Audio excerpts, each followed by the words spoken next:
Bienvenidas y bienvenidos a Media 20.1. Este es un programa de celebración. Ni más ni menos que la radio cumple 103 años. Nació en 1921. Hay mucho por hablar de este maravilloso medio de comunicación y lo haremos con Fernando Sánchez Mejorada.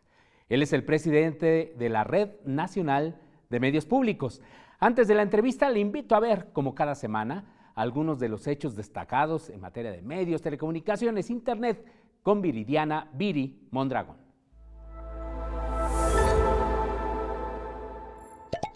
La próxima presidenta de México, la doctora Claudia Sheinbaum, informó que a partir del 1 de octubre Renata Turren será la directora de Canal 11, mientras que Alonso Millán Cepeda asumirá la dirección de Canal 22. Renata Turren es licenciada en Economía por el TEC de Monterrey y maestra en Políticas Públicas por la Universidad de California en Los Ángeles. Además, fue profesora de la Facultad de Economía de la UNAM. Por su parte, Alonso Millán Cepeda es licenciado en Economía por la UNAM, así como maestro en Ciencias por el Centro de Estudios Avanzados del Instituto Politécnico Nacional. Desde abril del 2021, funge como director de Capital 21 y es vicepresidente de televisión del Consejo Directivo de la Red México.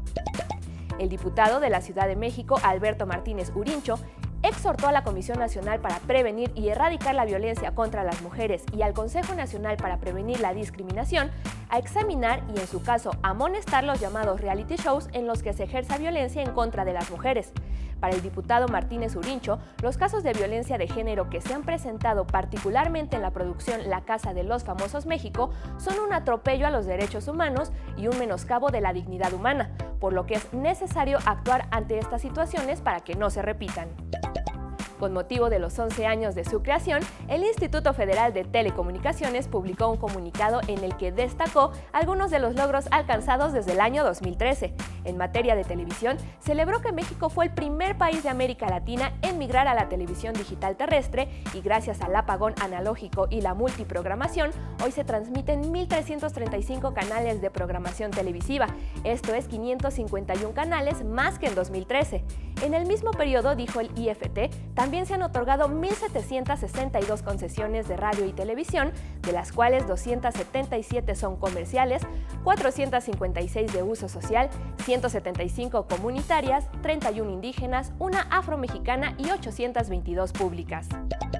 Estas fueron algunas de las noticias más destacadas de la semana. Volvemos con Gabriel Sosa Plata con más información en Media 20.1. Muchas gracias a Viridiana Mondragón y muchísimas gracias a nuestro invitado, quien también es el director general de la radio y la televisión del estado de Puebla. 8 estaciones de radio, mi querido Gabriel. 8 estaciones de radio. ¿Y de televisión? Una señal. Una. Teníamos 2, pero se fusionaron para tener más cobertura, Muy bien. Usamos la de Zacatlán, que fue la primera estación, y es la estación madre, la de Zacatlán. Qué pero interesante. ya cubrimos todo el estado. Bueno, es que he de decirle a nuestra audiencia que hizo el énfasis en Zacatlán, porque su servidor es de Zacatlán, Puebla. Por eso, y sí. tenemos allá numerosa familia en la bella Sierra Norte de Puebla. Maestro Sánchez Mejorada, 103 años de la radio en México. Muchísimo. Hablábamos fuera del aire de la aportación principal y tú la tenías ya muy bien planteada. ¿Cuál es? Pues mira, yo creo que la radio como el cine, principalmente la radio y el cine, han sido factores imprescindibles para generar todo lo que es la cultura nacional y el imaginario de la cultura. Todos, gracias a la radio, se forjó parte de el ser mexicano, ¿no? Lo que oías, cómo lo oías, la forma que se visualizaban. Tú acuérdate, ¿Sí? en los 30... Bueno, yo todavía no vivía bueno, en los 30, pero lo he leído. Pero en los días de radio, Sí, claro. en los días de radio, hay muchas anécdotas de cómo todos los actores, todas las noticias, cómo se iban configurando. Fue el primer gran medio de comunicación.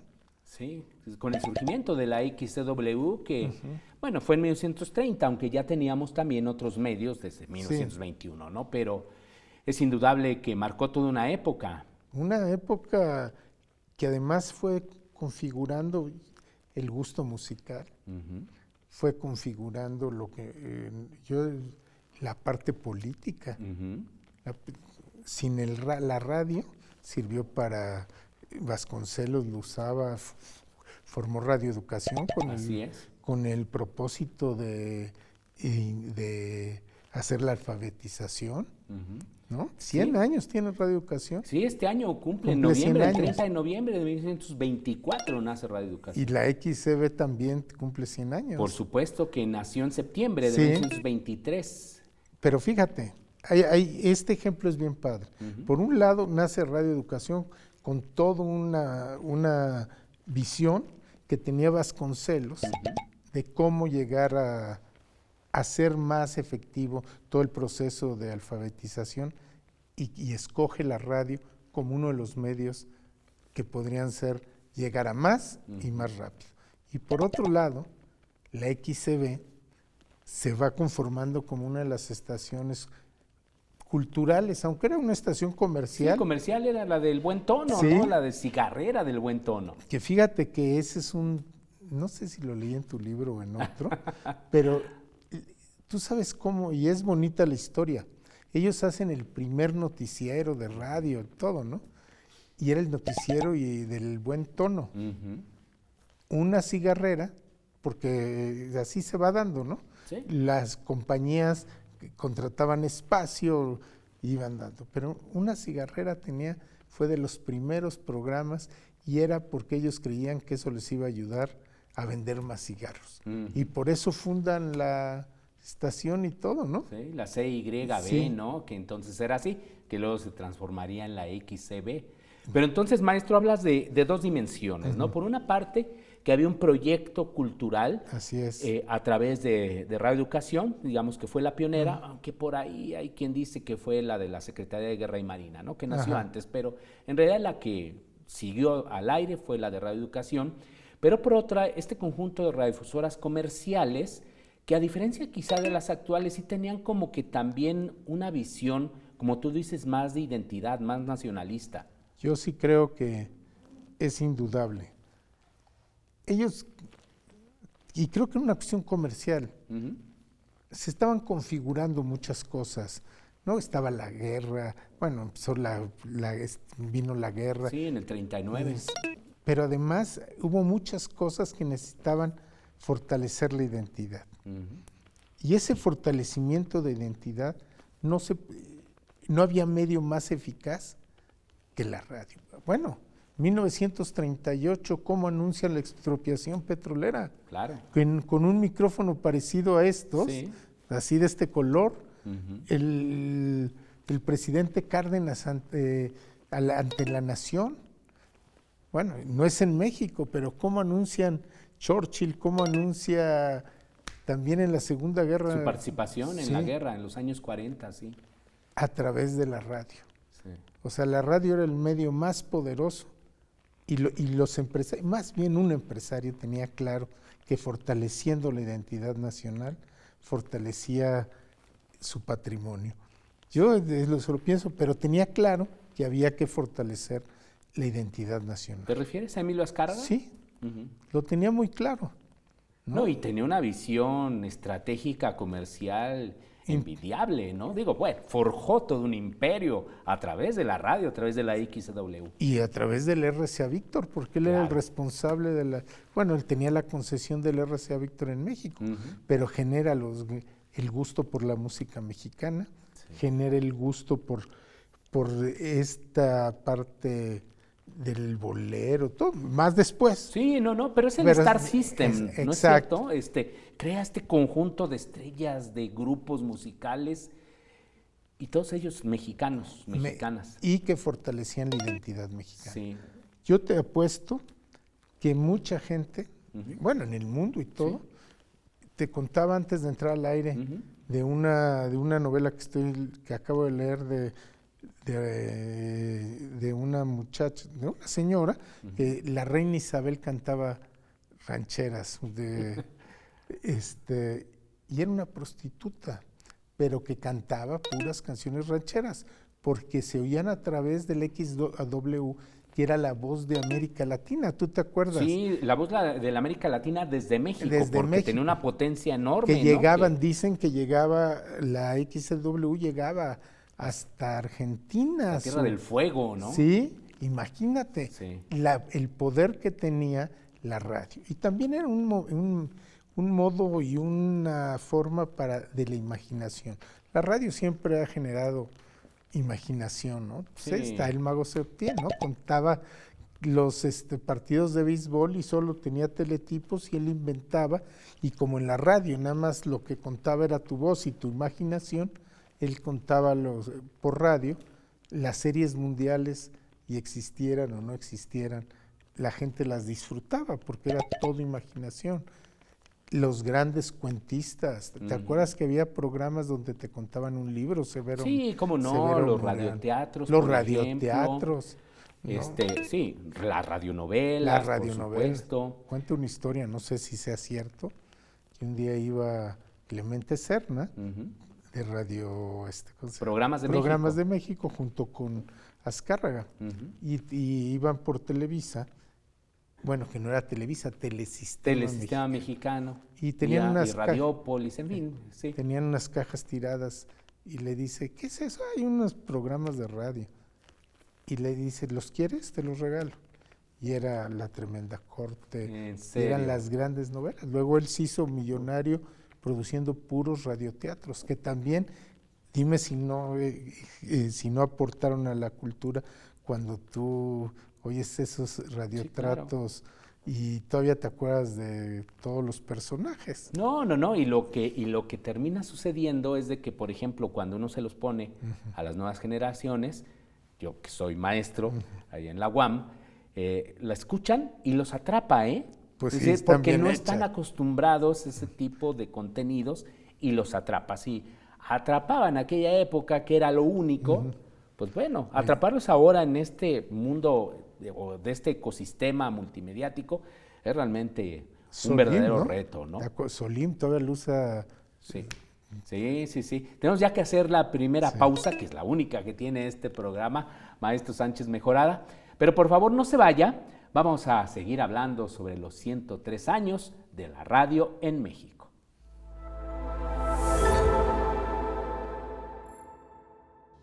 Hola, quiero hablarles de un tema trascendental, el derecho al agua. Es vital porque es esencial en la vida de todo ser humano, en especial durante la niñez y la adolescencia.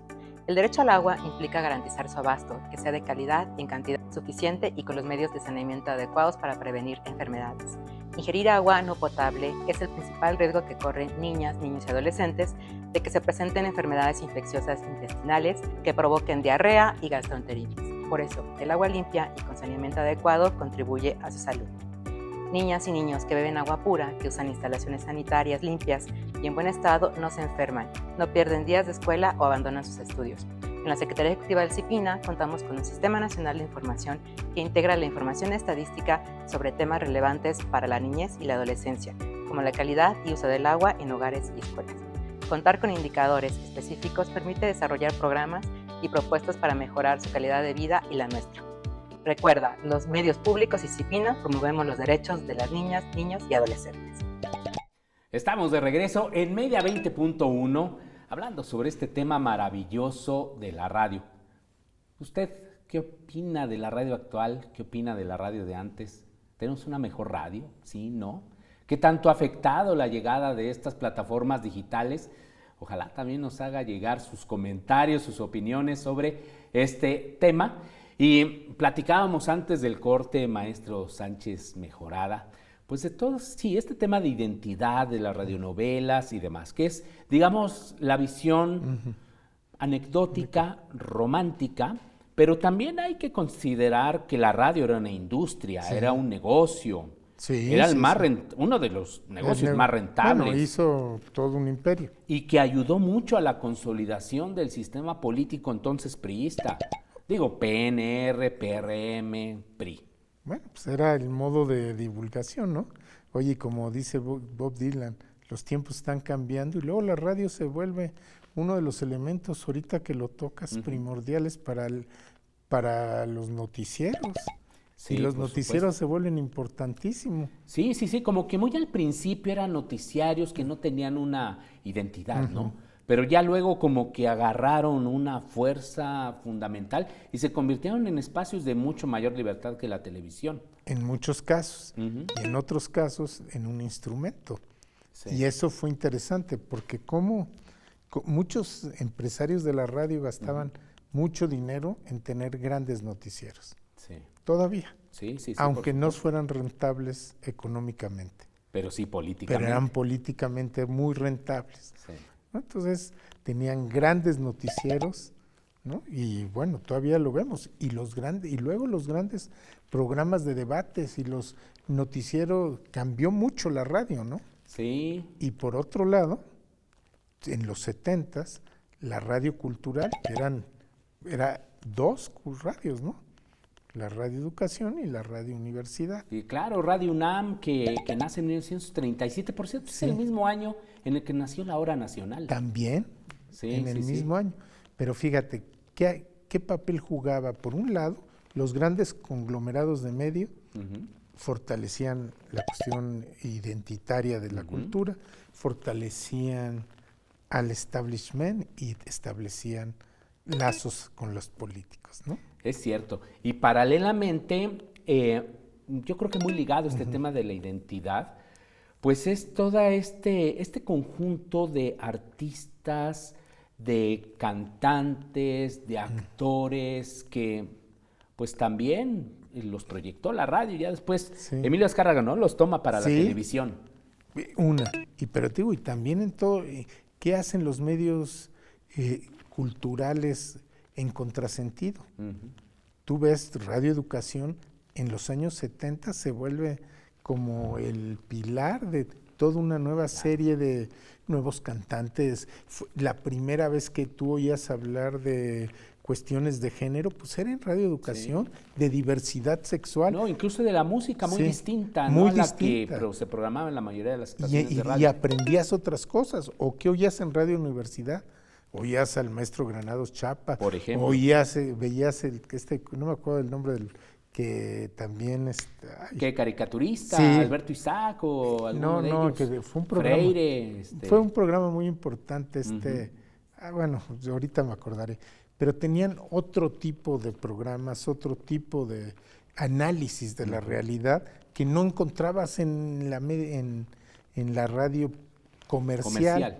¿no? Que ese es el principal aporte, Sí. ¿no, maestro, de la radio pública? Claro, y te ibas generando, hacías audiencias críticas, Ujú.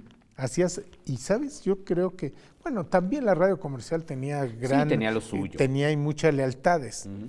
pero la lealtad hacia los radios era una lealtad, hacia la radio comercial, era una lealtad, más amorosa, Ujú. que perduraba, ¿no? Porque en la otra, si no te gustaba, ya te ibas a la otra y aquí no, porque te generaba te genera todavía una serie de reflexiones de la realidad que en muchos no eran cómodos aunque fueran del gobierno, Sí, sí, sí, no eran cómodas. no eran cómodas al poder. Ujú. Fíjate lo que estamos peleando ahora. Sí. Ya en los 70s las radios culturales eran incómodas para el poder Ujú. y se empieza a generar un esquema de radiodifusión muy particular que Radio Educación, más que Radio Universidad, Ujú. importan a todas las entidades de la República, porque hasta ahorita hemos hablado de las radios Sí. más nacionales. Ujú. En los estados sí ahí se iban dando esfuerzos, ¿no? Sí. Sí, muy importante. Muy importantes, también comerciales. Hasta muy tarde entraron las radios educativas y culturales. Sí, hasta muy realmente, tarde. como bien dices, en los años 70 es cuando empiezan a crecer estas radios públicas. Ahora, maestro, ¿cómo está actualmente la radio pública? Tú como presidente de la red, ¿cómo estás viendo los contenidos, la oferta en un ecosistema mediático muy competido donde Spotify y estas plataformas arrebatan muchas audiencias? Yo creo que hoy estamos en un gran momento y te voy a decir por qué. Ujú. En primera, hay un proyecto de radio. Ujú. En lo otro sí van construyendo cosas. Ahorita ya sabemos qué queremos, cómo lo queremos y hacia dónde vamos. es un esfuerzo. Es un esfuerzo porque ahora tienes que ver también que tus productos tienen que estar en las redes y tienes que usar Spotify, ¿no? Fíjate, en Puebla tenemos un programa que se llama Tarde pero sin sueño y pasaba los lunes en la noche, pero ¿sabes dónde tenía más auditorio? En Spotify. Sí, ¿Por sí, qué? lo creo. Porque esa era de música popular de los años 30, 40. ¿Y dónde crees que más se veía? No en Puebla, que más se oye. En los Estados Unidos, España y Colombia. Qué interesante. Mira, es como una radio ya con visión universal, pues, bueno, exacto. mundial, internacional. Y ahora, el que seas una radiodifusora local no quiere decir que no compitas a nivel mundial. Ahora tienes que estar produciendo y te exigen más cosas. Sí. Bueno, en primera creo que estamos más profesionales. Hay una profesionalización mayor. Sí, es cierto. Entonces eso pues ayuda. Tienes mejores equipos. Ajá. Antes se oía muy mal, Sí. ahora se oye muy bien, ¿no? Ahora tienes... Y luego la llegada de los chavos ha revolucionado todo. Sí. Realmente están haciendo una radio más diferente a lo que estábamos escuchando, y qué bueno que sea diferente, pero creo que también más crítica que antes. Y multiplataforma, maestro. Multiplataformas. Porque hay que pensar en todos los formatos. Por ahí hay un concepto que le llaman lo local, ¿no? Es decir, que se piensa en lo local, pero también en lo global. Lo que yo te decía. Así es. Nosotros no creíamos que... cuando vimos los números del programa, ¿y dónde pasaba? O sea, en Puebla no se oía nada. Sí. Pero en cambio nos oían en Estados Unidos, en Colombia, en España. Y tienes que estar pensando ya en varias canchas. Si quieres competir, Sí. si quieres competir, aunque yo insisto que la radio y la tele se siguen oyendo y se siguen oyendo mucho. Yo te puedo contar de los esfuerzos. Nosotros empezamos un programa que se llama Amanecer Poblano, pero creo que es muy significativo porque pasa en todos lados. Es un programa de música popular, de música ranchera. Fíjate, y empezó primero a las 6 de la mañana y luego nos pidieron que lo pasáramos a las 5:30 y ahora pasa de 5:30 a 7:30. Pero ¿qué crees que, no, lo importante no es eso? ¿Qué crees que generó? Fíjate, lo que generó son espacios colectivos. Y ahorita te explico por qué. ¿Quién se para esa hora? Campesinos, panaderos, Sí. y van con su radio. Por eso cuando me dicen es que ya no se oye radio, pues a lo mejor aquí en la ciudad. No, sí, aquí también se sigue oyendo mucho. Pero la gente que te lo Sí. dice luego no van al campo y no Sí, saben no. que se paran a las 5 de la mañana. Pero ¿qué crees? Lo más bonito es que se hizo una sociedad de panaderos, que eran amigos del radio. Sí. Y entonces el pan de queso ¿De Zacatlán? de Zacatlán ya lo hacían en Acatlán, porque le pasaron la receta. En lugar de pelearse, eran panaderos que se paran a las 4 de la mañana, a las 5 prenden el radio y se mandaban saludos. No se conocían. Qué interesante. Y ahora no solo se conocen, sino que se pasan recetas. Sí, tips, mensajes y demás. Pero otra cosa que ha hecho la radio, que otro medio es difícil que lo haga, es un enlace entre la comunidad. Fíjate, en la Sierra de Puebla pues hay inundaciones, hay Sí, todo. sí, sí. Pero eso que te digo, en la Sierra de Puebla lo puedes traspasar a Tabasco, a Chiapas, a donde quieras. Y las comunidades le tienen una confianza a las estaciones de radio culturales porque son cercanas a ellas. Claro, hay una empatía ahí muy importante. Y son los que ayudan en protección civil y todo cuando hay conflictos. Sí, en situaciones de emergencia. ¿no? Y son los que se acercan, por ejemplo, a donde hay grupos indígenas y las radios comunitarias, sacan copias, traducen, porque nosotros también hablamos en lenguas originarias. Sí, son y centros transmitimos, comunitarios. se vuelven centros comunitarios. Y yo tengo una idea porque la radio es lo más cercana de todos los medios, la tele es la tele. Sí, sí, Y la gente lo ve como si sales en la tele, como ya eres de otro mundo. pero cuando te oyen en el radio y te oyen todos los días, se vuelve una cuestión muy íntima. Muy íntima. Muy cercana. Un día nos habla una señora en la noche y nos dice que nos quiere decir algo que no quiere que salga al aire. Pero dice que está muy contenta. Pues qué bueno, ¿no? No, dice, y le digo, ¿y por qué está muy contenta? Dice, porque hoy me declararon que tengo cáncer y que me voy a morir en 3 meses. Ah, caray. Pero la radio, Sí. por eso la radio me distrae y me voy a dormir feliz, porque lo dijo a las 12 de la noche. O sea, la radio es la compañía de miles de personas trabajando, Sí. y eso, imagínate el poder que tiene la radio, que puedes llegar al corazón de las personas. Sí. Y eso no lo tiene otro medio. No, nada más la radio. Maestro, ya se nos terminó Bueno. el tiempo, pero nos quedamos con eso. La radio es justamente esa cercanía, es un medio inigualable. Pues muchísimas felicidades a la radio, maestro. Muchas gracias, mi querido Gabriel. Y felicidades a todos los sigamos en integrantes los días de la red. radio. Exactamente. Seguimos en Días de Radio y felicidades a todas las radios públicas de la Red Nacional de Medios Públicos. Gracias nuevamente, maestro Sánchez Muchas Mejorada. gracias. Y muchas gracias a usted. Hasta la próxima semana.